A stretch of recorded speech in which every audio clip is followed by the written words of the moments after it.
All right, so for those of you who are watching at home, this is the second recording for week 2. And if you haven't already, please make sure that you go in and you watch the first recording. We went over a lot of information during that part of our live session. But I wanted to make it easy for you to skip right to the assignment and the assessment for week 2 and the discussion. So let's take a look at what we're doing in week 2.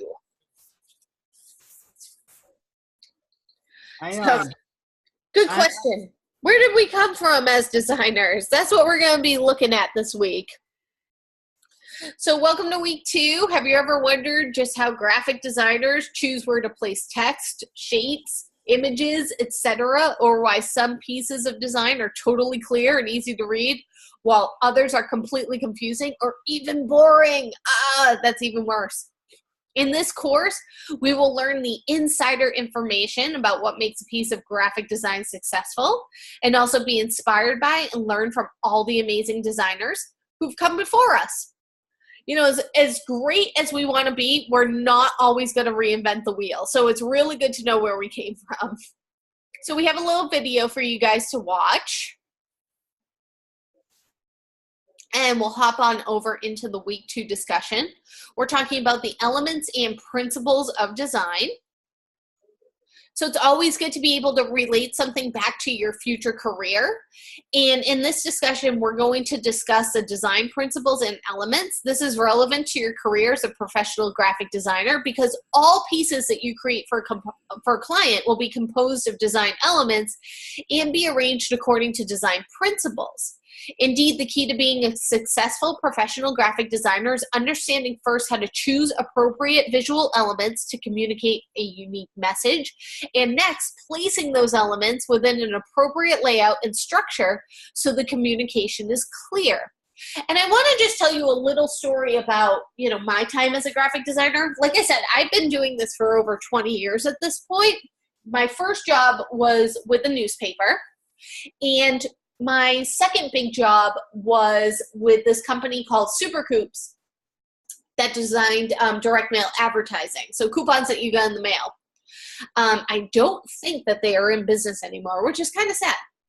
But I was one of their senior graphic designers there before I left the company. And at one point, my boss had asked me, he said, you put ads together really quickly and they always seem to work. Do you think that you could, teach everybody else, like kind of your process? And I had never thought about it before then.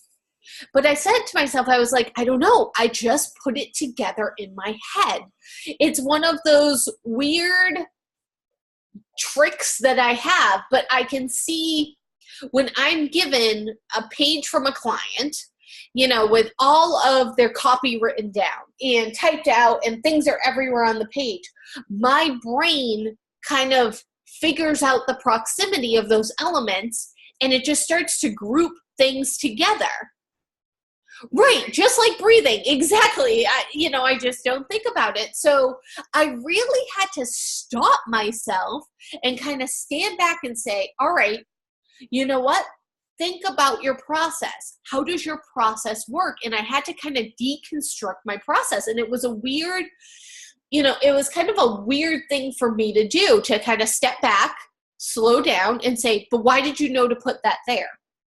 And one of the things is that, I tend to look at things and I know how I read things. So I tend to lay things out knowing that somebody else is probably going to look at this piece in the same exact way. So if I want them to look over here first, I need to do something so they'll do that. If I want them to notice this offer because it's the best offer, I need to do something for them to do that. And those were the things that I went over with people. And then, a lot of it was proximity, figuring out, all right, I know that the client wrote his name up here and then he put his address down here. And then for some reason he wrote his phone number over here. But I also know in my head that those elements should probably be near each other, So I used a lot of proximity to group things together and then figure out the layout that way. And my brain just kind of put those things together. So, you know, there really is an appropriate layout and structure to make sure that communication is clear. So it really is important to kind of step back when you're designing something from time to time and say, wait a minute, but why am I putting this there? Is it because I'm not quite sure where it should go and I have an open space here? Or is it because it makes sense visually and I know when somebody is looking at the page that they'll be able to easily find that in, you know, that information if I lay it out in this way? Because even if something looks cool, if it's not functioning, you know, does it really work? And we can kind of go back to, where is it? To this slide. I think we all could agree, you know, like the stamps were really cool. Like it's really cool because it looked like a stamp and it looked like the piece had been stamped. But at the end, we couldn't agree that it worked, even though it looked cool, which says something. So that's kind of why we're designers. You know, we want to make it look cool, you know, yes, but at the same time, we want the piece to function so the message gets to the audience. So here's your background for this week's discussion. Graphic design is fundamentally about visual communication. Though to non-designers, it may seem like design is magical in how a piece comes together. Designers know that when you use the principles of design to guide how you are using the elements of design, creating a successful design piece is easy. Professional graphic designers will know how to do this intuitively. As a student, now is your chance to practice working on these things to ensure that you too are successful. Elements of design. The elements of design refer to the visual elements within a design. They are the actual things that you can see and are the building blocks of any design piece. The following are considered to be elements of design: point, line, shape, color, texture, and type. And you can find visual examples of each in this week's course media, the reading materials. So make sure if you haven't yet that you go in there. Principles of design. The principles of design refer to the way that the elements of design are actually used within the composition. So they're the formula behind how you might choose to use the elements. The principles of design all tend to support one another in a collaborative relationship. Though any given piece may be more dominant in one particular principle or another, a successful piece of design tends to have all principles present to some degree. And the following are considered to be the principles of design. Those are your contrast, your repetition, your alignment, and your proximity. We definitely have the repetition in talking about our crap principles of design each week. So as with the elements of design, you can find visual examples of these in the week's course media reading as well. When understanding how the design elements and design principles relate, it's helpful to think in terms of cooking. So the elements of design are the ingredients, while the principles of design are the recipe itself. So when you use the correct ingredients in the correct manner, you're sure to have a tasty dish. And the same is true with the elements of design and the principles of design.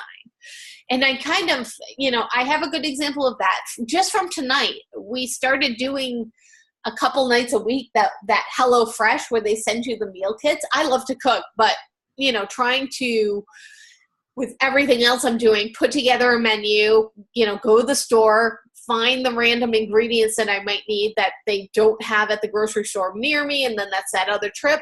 You know, it just seemed like a fun thing to do to get a couple of those HelloFresh meals, and they've really worked out. And each of the elements and the ingredients in the recipe, it all comes together and you have just enough of everything to put together this great dish.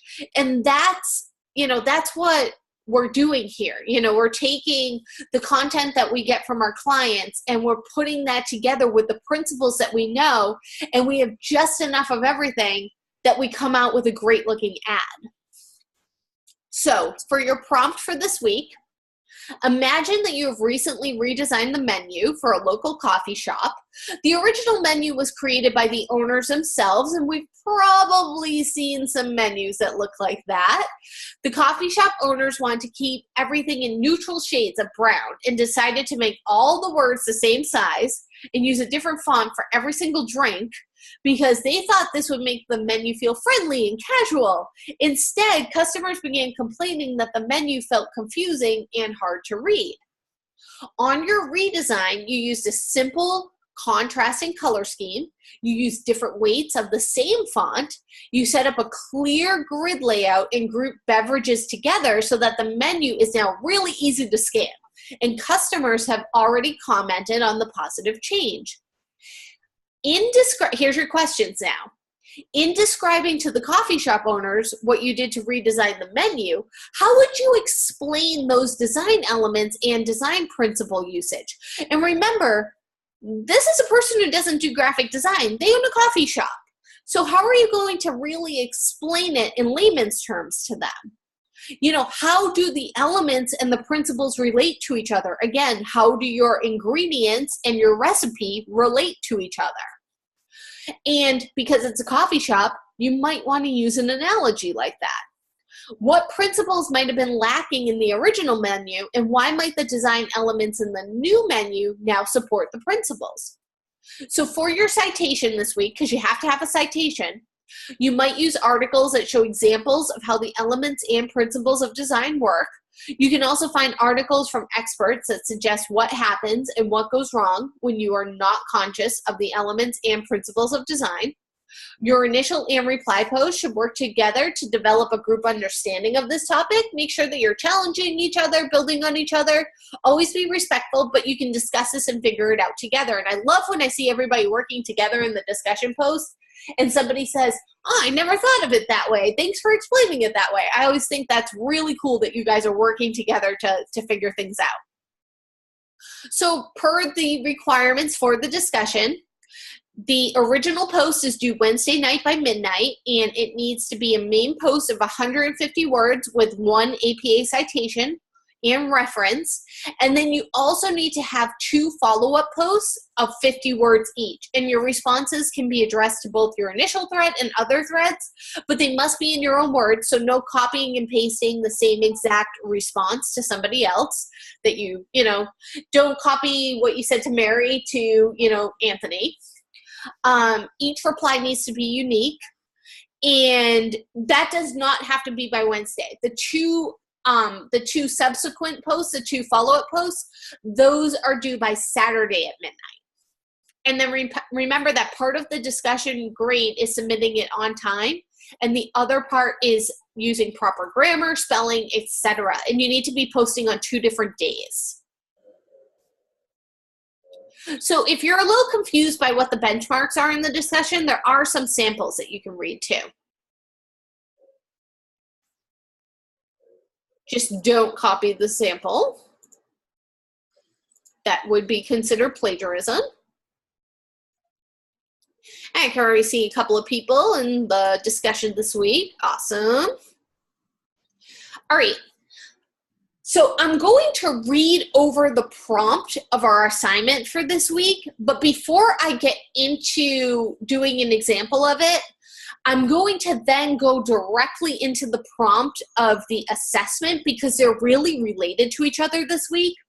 So I just wanted to let you know that ahead of time. Yeah, so for our week 2 assignment, we're doing an advertising makeover. Just like all the makeover shows. So in this assignment, we'll practice designing an ad in the style of an era. This is relevant to your career because interpreting a core visual message through a variety of stylistic lenses and using cultural influences from a variety of eras is a key skill for being a professional graphic designer. Being able to tailor a visual message so that it perfectly serves a given audience ensures that you create visuals that clearly communicate the client's unique required message. So when you work with a client, and it's a positive experience, there's a potential for you to continue working with them on many different design projects. So more work equals more money. And this longevity is good because it means you have a sustainable source of income and you can come to know your client and their audience more and more. That said, this longevity can be a challenge because it means you have to keep updating and transforming the look and feel of your clients' materials to keep their look fresh and engaging, in touch with ever-changing cultural influences of the era. One way to practice building this visual flexibility is to design pieces in the style of a given era in design history. For example, how might you take the look and feel of a poster designed in the arts and crafts era and update it so it's relevant to a punk rock audience? What color adjustments would you have to make? What layout shifts might give it a punk feel? Considering these questions help you to think critically about both your audience and the way a visual composition communicates. By analyzing how designers in the past use layout, colors, imagery, etc. to engage their unique cultures, you can learn how to see the world through their eyes and perhaps use that visual lens when you're designing or refreshing a piece for a client. So here's our prompt for this week. In this assignment, you'll be designing a website banner ad based on inspiration from a past era of graphic design. So you're going to use one of the errors that you profiled in assignment 1 of your design inspiration. So first, return to the 3 errors that you profiled in week 1. These will form the potential errors that you will work with for this assignment. So note, if you do not complete the assignment for week 1, you need to choose an error from this file right here,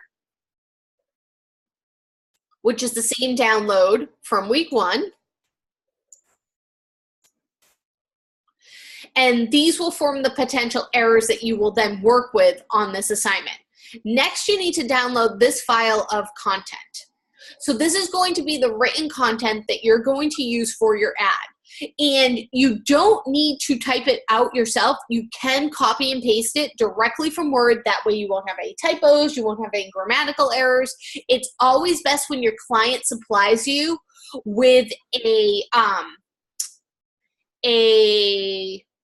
text file that you don't retype anything that they have, that you just copy and paste from their text file. So again, that's going to be the written content for the ad that you're going to use. And then finally, you're going to design your ad in the style of one of the flashcards that you created for week 1. So for example, if you profile Art Deco in one of your flashcards, you're going to design a banner ad with an Art Deco design element and an Art Deco feel, and you're going to use design principles as an Art Deco designer might have used them. So for your design, you'll need to keep in mind type style, colors, visual layout, etc. So remember how we were doing that, we were looking last week at what fonts might have been used in the 1970s. And I found those old book covers. And I said, whenever you see a book cover in this font, you immediately think of the 1970s. So that's what we need to think about when you're thinking about fonts to use. You know, look at different designs from that era and see what fonts they were using. You know, do some research, see what colors were being used back then, what kind of a layout was being used back then, to ensure that you stay true to the era in which you're designing. In addition, you'll also be analyzing your design decision in assessment 2. So be sure to keep notes as you're going on all of the different design decisions you made and your process. So remember, step back and really look at your whole process of how you're putting things together. And if you're saying like, oh, you know what? This is the research I did, and I found this font, and this font were used, you know, in the Art Deco era. Make sure you note that down. That's great for your assessment for this week. So your instructions are to use Illustrator to design your ad, and your ad size is going to be 300 by 600 pixels because, again, we're designing an ad for a website banner, so we need to design in pixels. And you're going to save your file as DES 109 assignment 2, and then also put the error name in your file naming convention, and then your first and last name. And you're going to save your file as a PDF. And as a best practice, make sure that you keep all of your native files and working files that you use to create your project. You'll need these when you reach your portfolio or your capstone course. And continue with this best practice because a client may want you to reprint or make changes to an existing project at a later time. No, you're not packaging it because we're doing this in Illustrator. And technically you can package through Illustrator. It's just a little bit weird to do it. It kind of puts it together weird. So, you know, if you do use images, you can package it. That's fine. And I will go over that with you. But you're not submitting the packaged file. You're only submitting the PDF file. So again, we have some samples that you can look at, some benchmark examples that were created by other students. So we have this, Sky Studios grand opening. Or we have this one, whoops. Sky Studios grand opening. So you can make, you know, elements in Illustrator. You know, different visual elements. You do not have to add an image this week. However, if you wanted to add an image, I would be okay with that, but you do not have to. Just make sure that if you are adding an image, that you go to a website such as, you know, Pexels.com and download, you know, a good stock photo that way.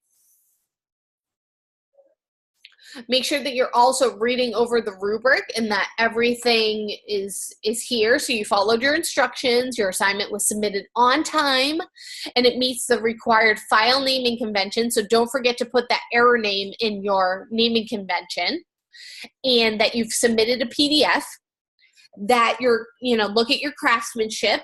Did you properly use Adobe Illustrator, including the type tool, the shape tool, the color adjustments, and or possible image manipulations? So if you need to manipulate an image in Photoshop, make sure you're doing that correctly. And then look at your concept. Is your concept clear? Does the ad clearly communicate stylistic and visual consistency with your chosen design era? How about the thought process? Was the color scheme there? You know, the type choices and the overall layout correctly interpreted? Does it correctly interpret the chosen design era?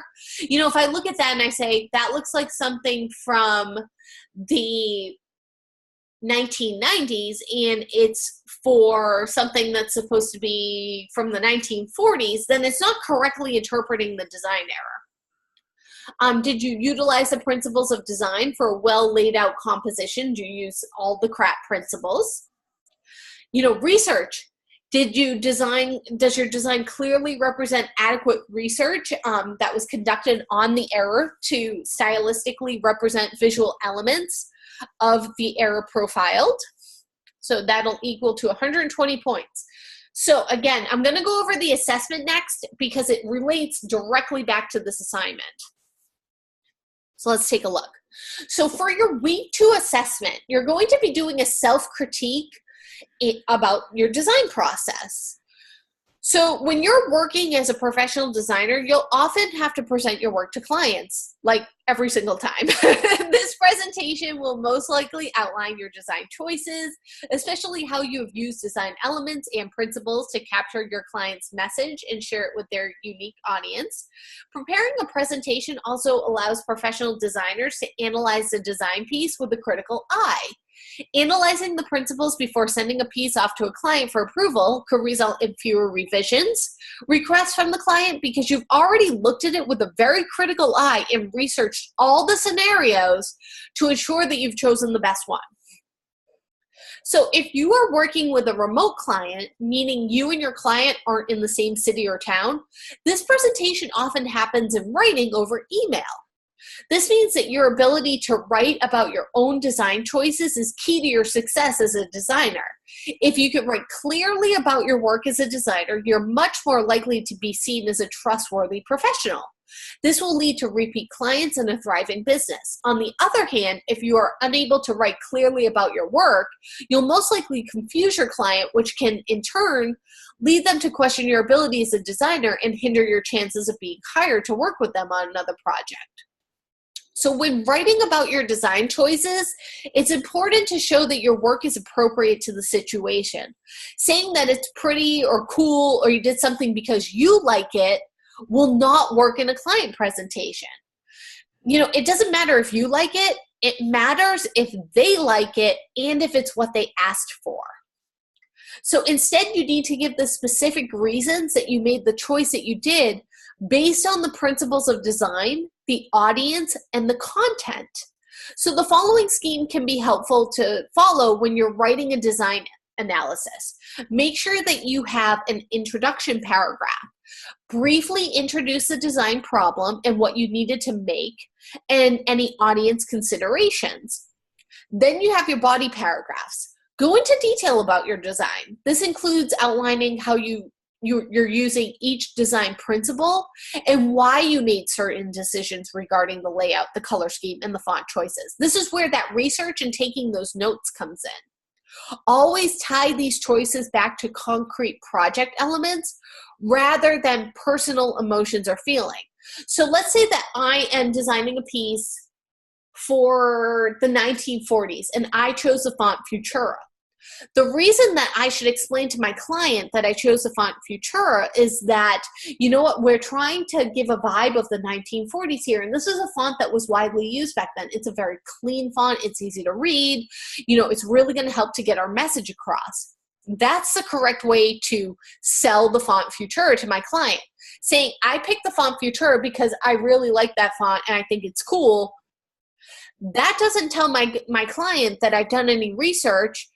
And even though it might be the correct font choice, they're going to question it because I'm not backing myself up with solid reasoning behind that choice. Then make sure that you have a conclusion paragraph.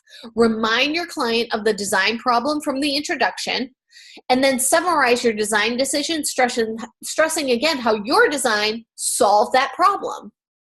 So our prompt for this week is through a written self-critique. This assessment will assess your ability to reflect and write about the project that you created for assignment 2. So for this assessment, you'll be writing specifically about how you have used the principles of design in the advertisement that you created for assignment 2. In your paper, first, provide a short summary of the design challenge. Next, outline which design principles you used within the ad.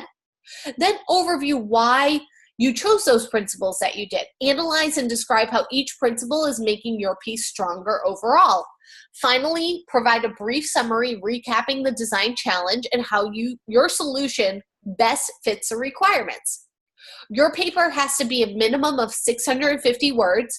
If you need a reminder of the design principles, remember, you can refer back to discussion 2 or the course materials or even the slides that I share with you. Also note, if you were unable to complete week 2's assignment, please choose an ad from this folder right here to analyze. This option is only if you did not turn in your week's assignment. If you're turning in this week's assignment, you must analyze the ad that you have created. If you do not have Microsoft Word, you can actually download it free from the school. There is a link in Shark to get it. I will show you this afterwards. But another good option is to use Google Docs, which is web-based and free. So you're going to use Microsoft Word to write your paper, and the reason behind that is Microsoft Word is going to catch your grammar errors and your spelling errors. So you want to briefly introduce the project, describe the elements used in composition, describe the principles used in composition, remember our ingredients and our recipe, overview why you have chosen to use the elements and principles that you did, and then describe how each element and principle is making your piece stronger overall. Conclude with a summary paragraph showing how your design addresses the overall design challenge. Then after you've written your paper out in Word, you're going to design it in InDesign on a letter-sized paper. So place your ad on the page, so I can see it and refer to it when I'm reading your analysis. So note, you want to create your paper in Microsoft Word to take advantage of spelling and the grammar features, and then copy and paste it into InDesign. And then that paper still needs to be a minimum of 650 words. Also, make sure that you've broken it out into separate paragraphs. I shouldn't see, think about proximity. I shouldn't see one big block of text on your InDesign page. So you're going to save your file as DES 109 assessment 2, your first and last name, a native InDesign file, and then you're going to export it to a PDF and then submit that PDF for grading. And there are some samples that we can take a quick look at. However, again, copying from the samples, considered cheating.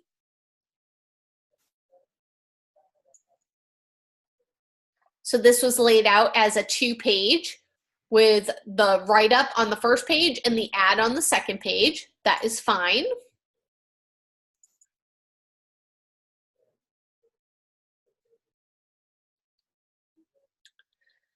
And this one laid out the same way with the write-up and then the ad on the second page.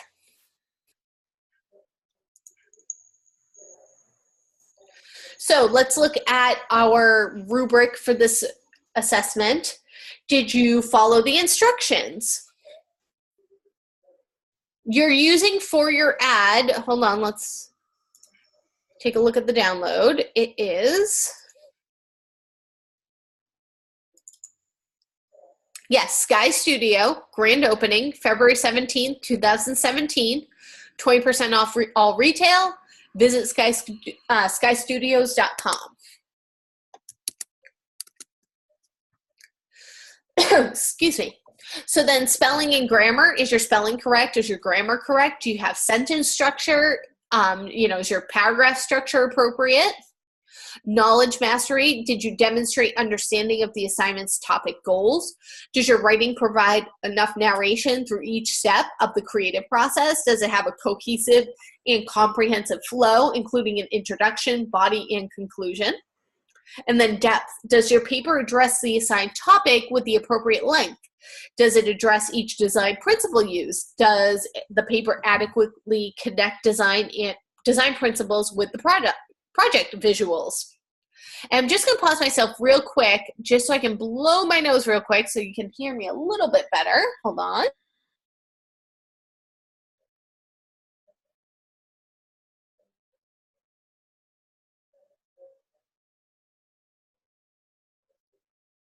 All right, sorry about that. So again, make sure that you're reading everything over. And if you're kind of confused, you can read over the sample and see, for this project, I was asked to design a website banner. It needed to be 300 pixels by 600 pixels. My design elements are this. My design principles are this. I use contrast. I use repetition. I used alignment. I use proximity. In conclusion. So you can kind of see how this has been separated out and put together. Also, you'll notice for each of these, there is a name on the page. Name, assessment 2, and the name of the course. So please make sure that your file has your name on it in your design as well. All right, let's go back to our assignment for week 2. And I will do a little demo. I'm not going to do Sky Studio because, again, I don't want anyone to feel like they, saw me design it and they can't think of a different way to design it now. So I am going to create my own ad for week 2. So you will copy the text, for the assignment. Don't copy exactly what it is that I'm doing. I'm just kind of showing you how I'm going to set this up. All right, I do need some text, however. Real quick. My text is going to be the Boston Ballet Nutcracker, December 1st through the 31st, 2018, 20% off tickets, visit bostonballet.org, we'll say. So that's going to be my text. I have the same amount of lines as you guys do. I'm just doing something a little bit different. So let's set this up in Illustrator. So my size is 300 pixels by 600 pixels. So I'm going to go into Illustrator. I'm going to do File, New. And because it's web, I'm going to select web up at the top and change it to 300 pixels by 600 pixels. And I only need one artboard. I don't need a bleed. I want to make sure I'm in RGB color mode, 72 DPI. And just double check that I haven't missed anything. Looks good. And create the document. And there have been many an ad that I have designed this way. And does it matter whether you're portrait or land? Yes, it does, because it tells you to make it 300 by 600 pixels. So that would make it portrait.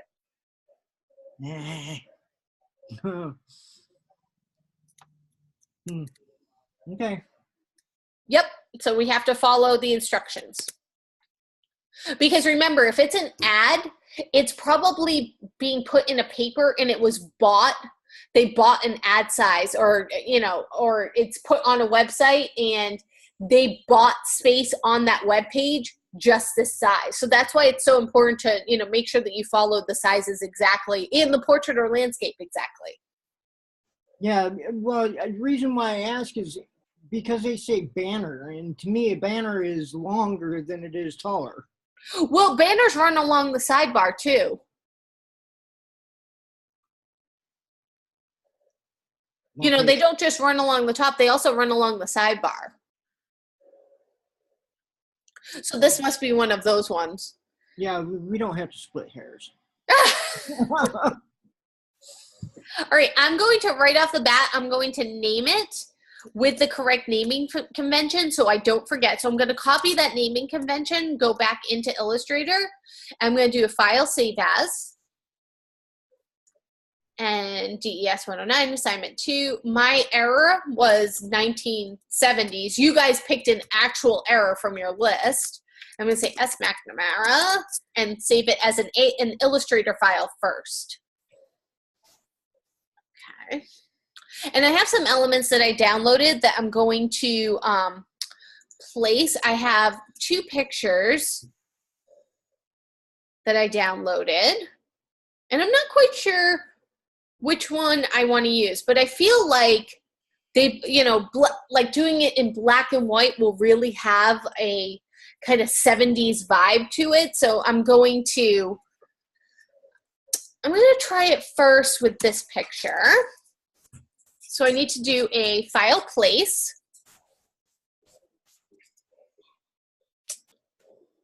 And place that on my document.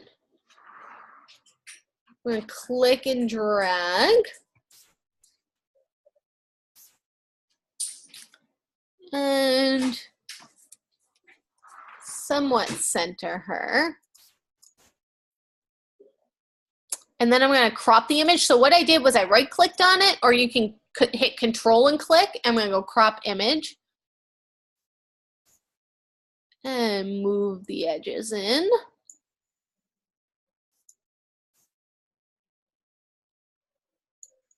And I'll just hit enter. And then I have their logo that I found, so I'm going to open that up.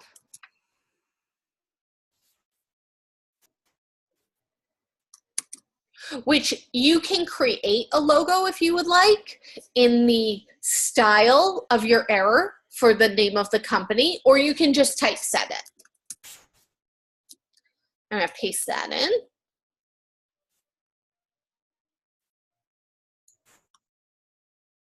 And remember, when you are resizing things, make sure that you're always holding down Shift to resize things, you want to make sure that you're sizing things proportionally. And if that's a little bit difficult, what you can do is you can go to object. Wait, not object. What am I doing? I'm not in InDesign. I am in Illustrator. Or was I supposed to go object? I always use quick keys. I try not to use quick keys with you guys. So I'm like, hold on.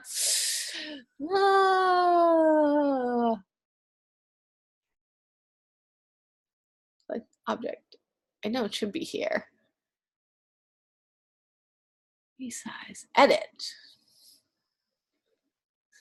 Or you can hit the letter S, which is for scale, and hit enter, and it'll let you uniformly scale it, because I can't remember where it is in the drop down. So I'm gonna click on preview and I can watch it scale down.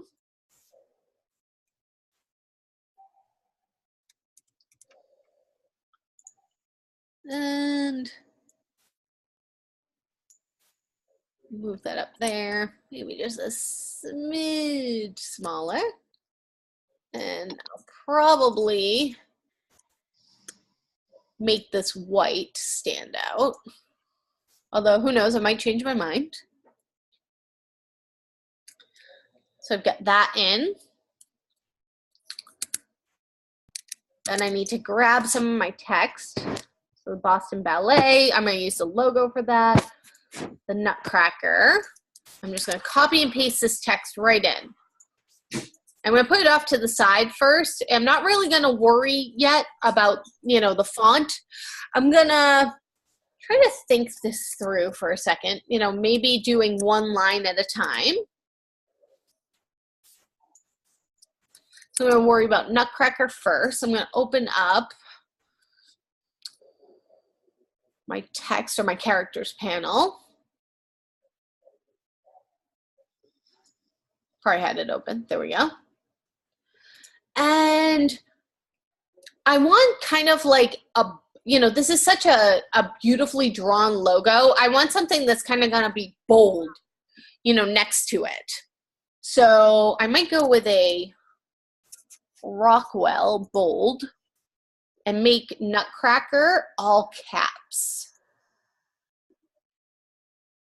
And again, change that to white.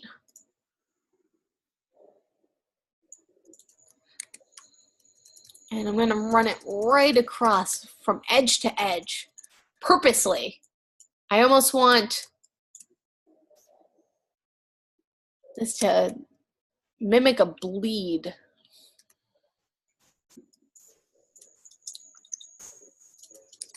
I'm even going to bring the letters a little bit closer to each other.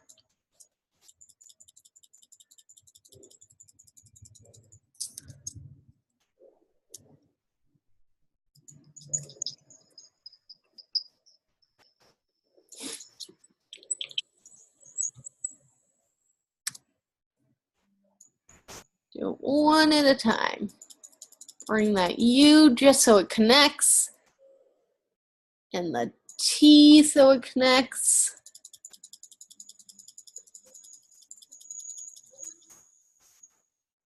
Right like that. The C's gotta come just a little bit closer. It's not gonna connect, but I'm gonna get it almost there.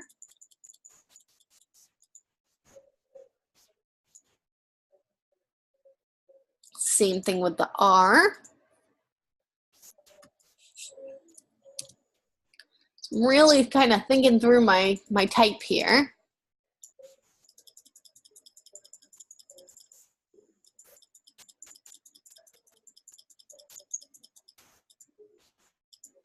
This one I think I'm going to connect though. There we go. The A's already connected.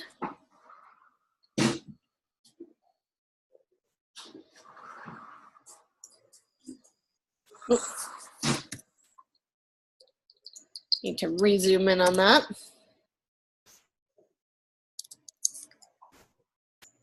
Bring the C over just a bit.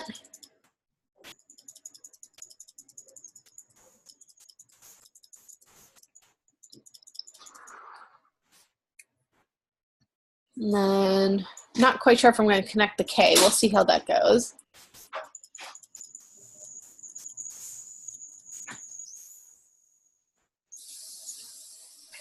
I'm going to connect the E, though, to the K.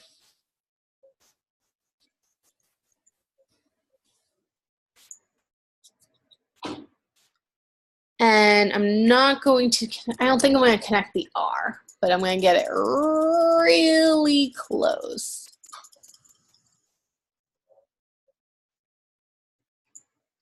Same space as there. All right. And then what I want to do is I'm going to make a copy of this by holding down, you can either do, edit copy, edit paste, or you can hold down the option key. And I'm going to drag my text version off to the side. And the one that's still on the ad, I'm going to turn it to outline. So I'm going to go to type,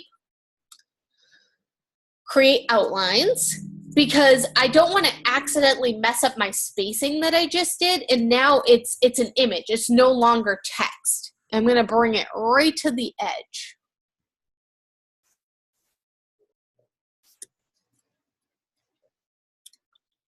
And 0 on the X. That should go. This should be at a 0 too. There we go.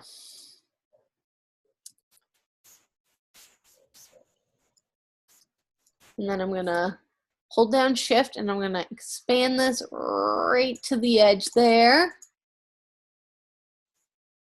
I'm gonna try to crop this right to the edge.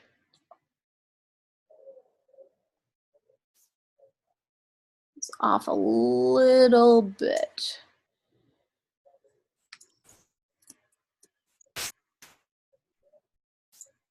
There we go.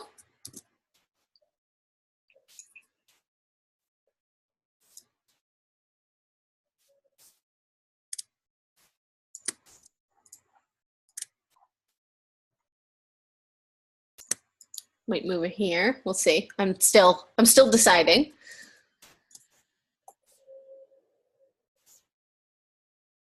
And my big thing is the 20% off tickets. That's what's really going to get people in the door. So I'm going to focus on that next because that's my offer.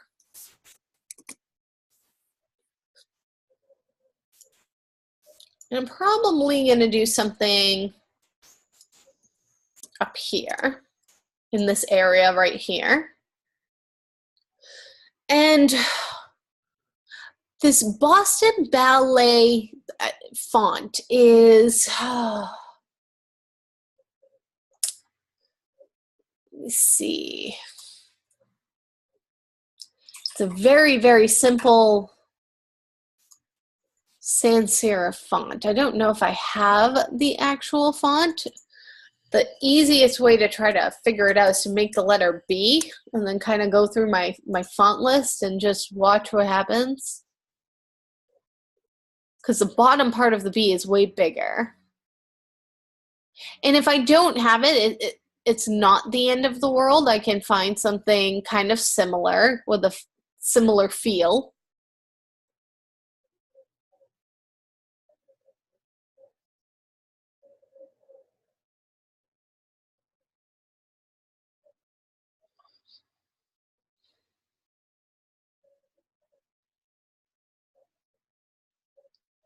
Futura actually might be a good version. The light might be good. Or book, I think, is the lightest I have on this one, this machine. So I'll try that. I'll try Futura Book, which again, a font that was used a lot in the 70s.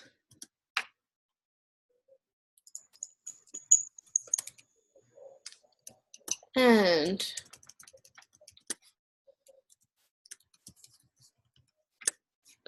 change this to cap so the 20% off stands out. I want to line it up. I'm thinking of my alignment, so I want to line it up right with the B of the ballet. Ugh.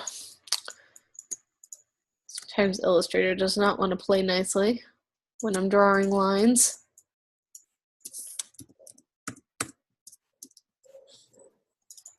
And I like to, when I do the percentage, I like to send the percentage up like this and bring the font size down. You can, there is a key for it right here. Oops.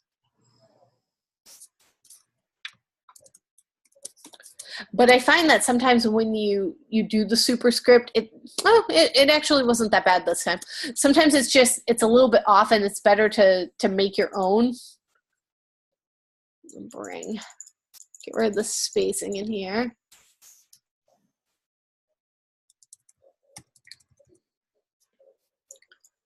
And fix the spacing here.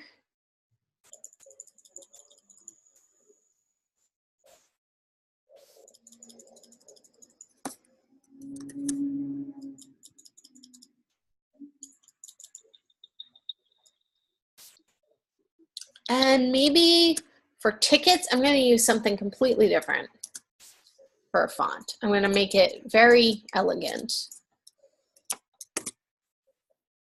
So let me find a good script, I think.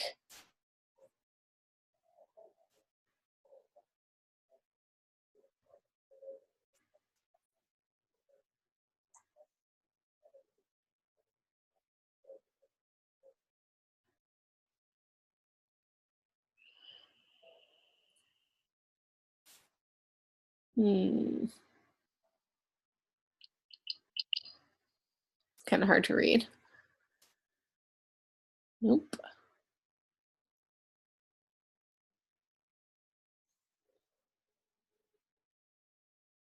Something like that, but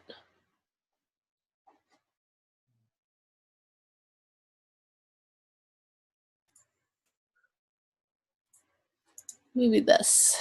We'll see how this looks.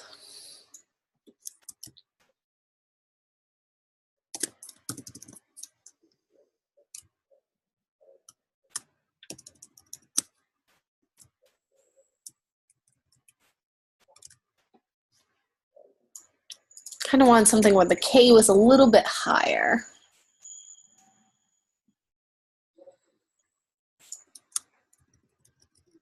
I could wrap it into that spot.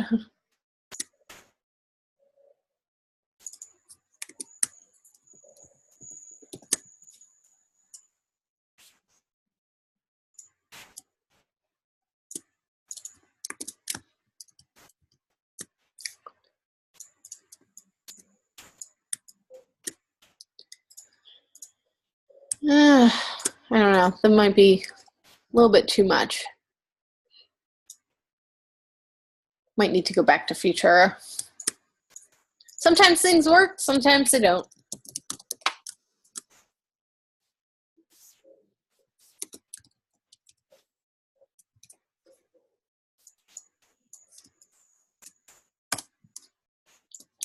And then I have my information, December 1st to the 31st, visit bostonballet.org. I'm going to keep that together and just kind of put a bullet in between it. I'm going to change it to the Futura as well. Whoops.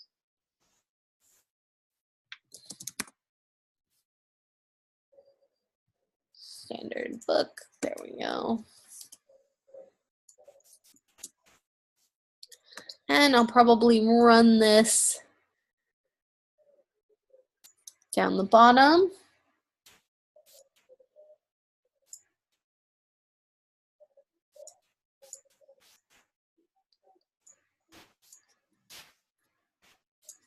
I would like this to be centered in here, but also aligned here. So I'm going to have to figure that font size out. 14, maybe. Oh.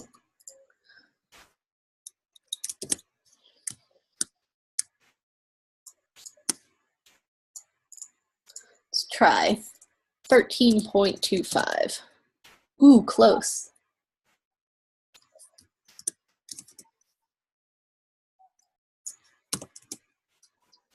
There we go.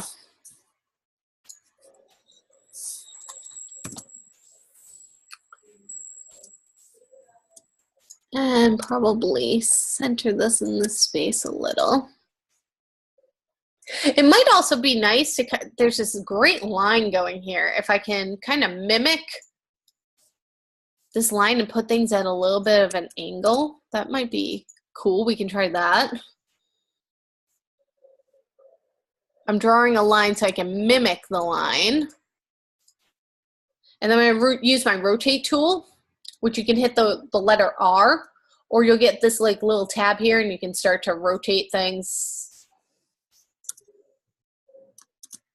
I like to use the rotate tool so that way I can see what the angle is, so I can do the same angle on the logo.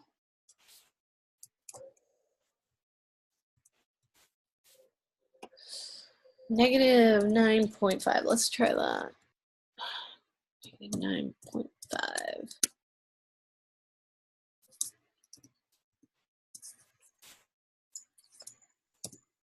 Oops. Whew, that's pretty spot on. Let's try, whoops, 0.4 to 0.1 to bring it back a smidge.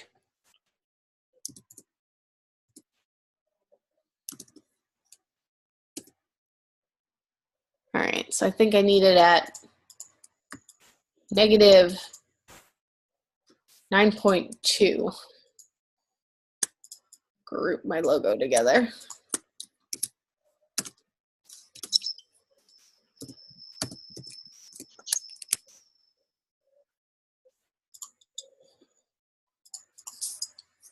Ooh, I moved my, hold on. I moved my guide with it. I know. I hate this new thing where you can group guides with other elements. That's kind of annoying. Negative 9.2.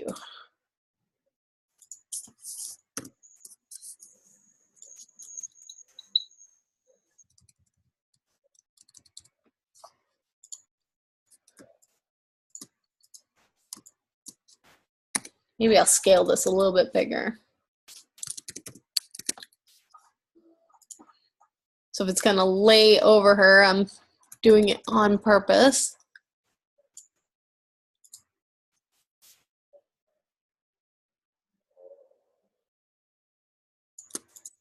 And I wanna make sure I have equal spacing on each side. So I'm gonna draw a square right to the edge, and then I'm gonna move it over to the other side and drop a line.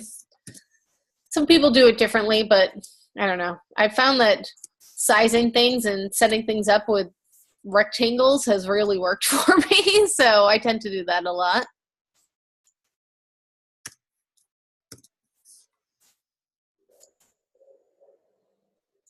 Go. Get rid of that line I drew.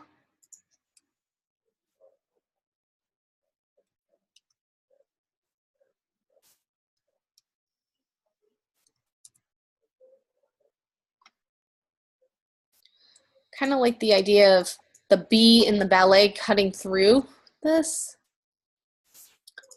So maybe I'll make 20% off just a little bit bigger.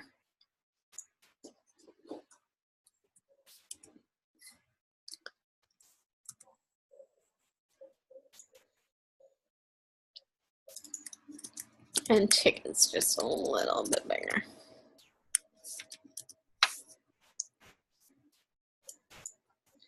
And again, I'm going to make a copy of this text, bring it over here, and I'm going to turn this one to outlines.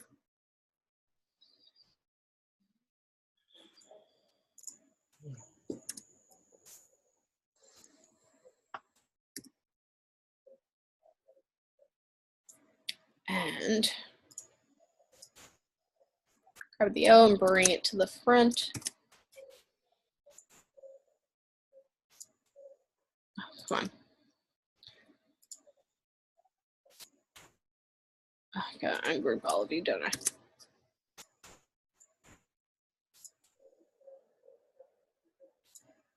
Anyway, bring part of it. Maybe I'll bring part of it to the front. Go and use my Pathfinder tool. I'm getting a little crazy here. Where are you? Pathfinder. And I want to break it up into shapes.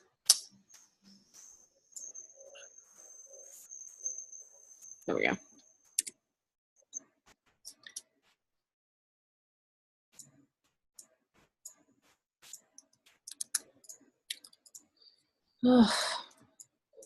Oh, I didn't realize I had that selected as well. Whoops. Oh well. Just make that white.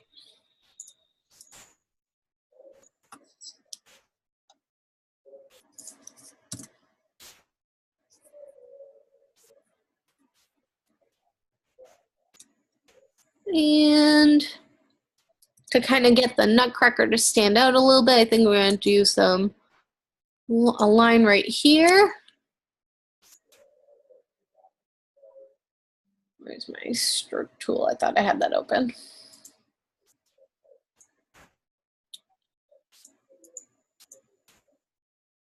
Sure, it's 300 pixels.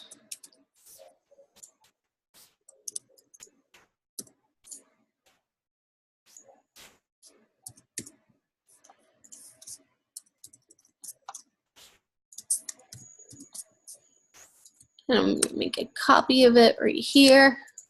Make sure that this is equally distributed vertically. Group these. There we go.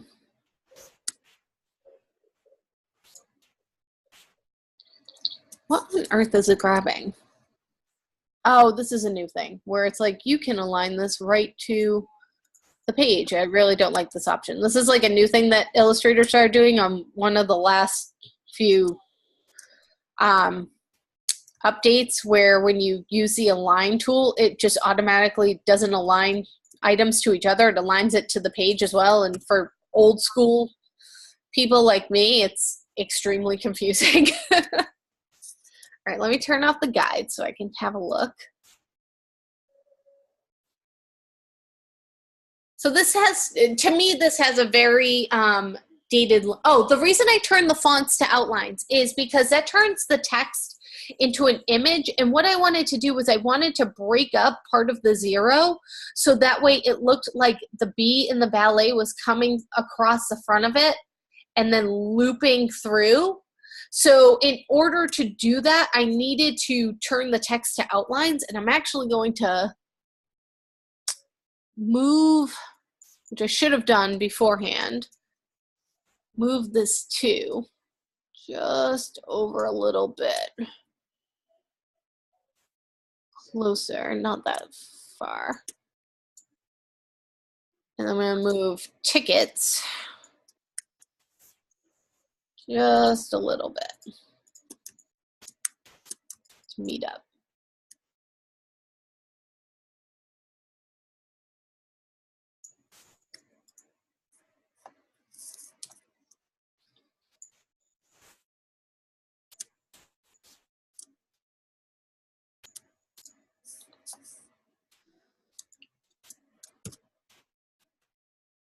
There we go. I'm going to save this, again, as my native file first. And then I need to save it as a PDF. So I'm going to, I'll show you how to package it. So I'm going to hit package. And I want to make sure that I'm putting it in the correct folder. So in the My Assignment for Week 2 folder, so I know where everything is. I'm going to choose that, and I can, oh, I spelled my own name wrong. That's wonderful. Package. I'll hit OK. Now, when you save that, are you saving it into InDesign? No, right, because I'm in Illustrator right now. Right. So I just made a package folder of my Illustrator document. So here's the Illustrator document, and then the fonts I've used. And because I placed the image, it didn't need to add the image in. But what we need is a PDF file. So I'm going to do a file save as now. And I'm going to select from the drop down. I'm going to change it from Illustrator to PDF, and I'll hit save. Right. Save PDF.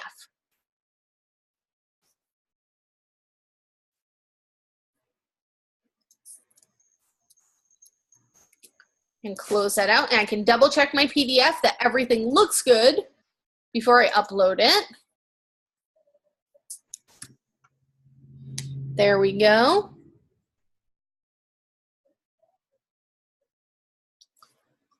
Got my Boston Ballet 20% off tickets, the Nutcracker, and then the dates, and visit bostonballet.org. So then I'll take that PDF and I will upload that PDF in my submit assignment. And when I'm setting up my InDesign file for my assessment, not my assignment, but my assessment, I would write up everything in Microsoft Word. So we'll say that I have my whole write-up done. So do you want the assignment and the assessment sent together? No, they're sent separately. Only the assignment is uploaded where the assignment goes, and only the assessment is uploaded where the assessment goes. Oh, okay. Nope, it has to be done in Illustrator. So you can't do it in InDesign. You have to do it in Illustrator.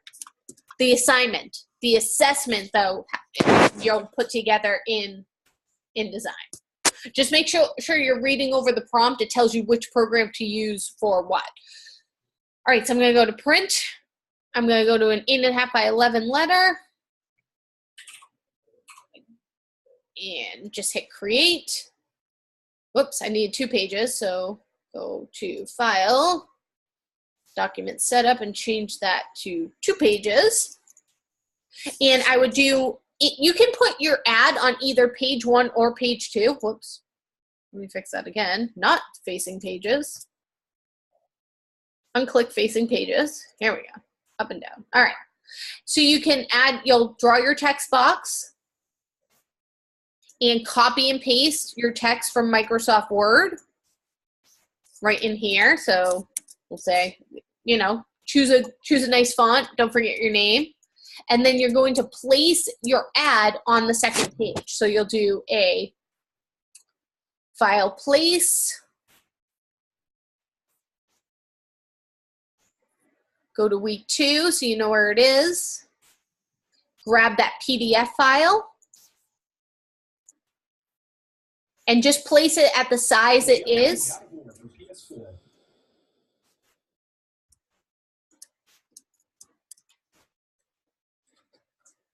Right in the middle of the page. Make sure you have it nicely centered. If you're having a little bit of difficulty centering it, what you can do is, again, use my handy rectangle tool idea and just draw a rectangle and grab both and align it.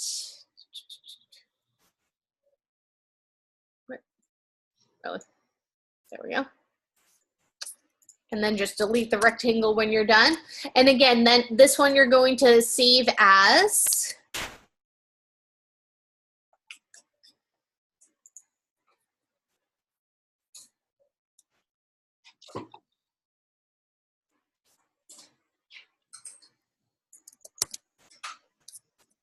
DES 109 assessment tool 2. So go into week 2. Make yourself a folder, you know, maybe call it my assessment.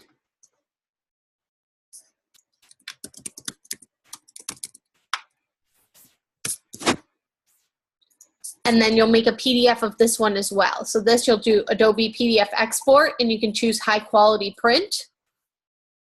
Same naming convention, and export it.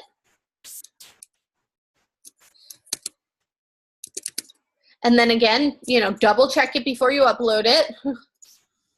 So if yours looks like mine, where page 1 only says tickets, then you know it's not correct. And then page 2 would be your ad. And you'll upload that. All right, so any questions before we end today?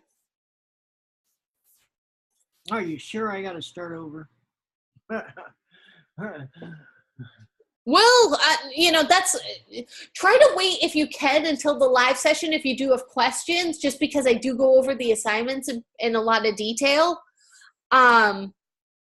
So, or if you definitely need to work on it early, you can always send me an email too, and I can answer the questions for you. No, because I already got my assignment. If I can, I mean, I'm not in the post or the portrait. I'm in the landscape. All right, well, see if maybe you can convert the layout. Sometimes that works. How would I do that? Well, I mean, you kind of have, if you already have your design elements in place, make a new document and copy it in and just try to move your layout around. You've already picked your fonts, I'm assuming. You've already picked if you're using an image. You're just changing the orientation of it. Right. So I would try to do that. Okay. Well, I'll be in tomorrow. Okay, that sounds good. I will see you then. And if anybody else has any questions or concerns, you can come to the multi-session tomorrow as well. And I hope you guys have a great night. Hey, would you like to see mine? I have to go into a live session right from here, but if you want to, you can show me tomorrow, or you can email it to me. I'll wait for tomorrow. Okay, all right. We'll see it tomorrow anyway. Okay, sounds good. All right, have a great night. Okay, you too. Thanks. Bye. Bye.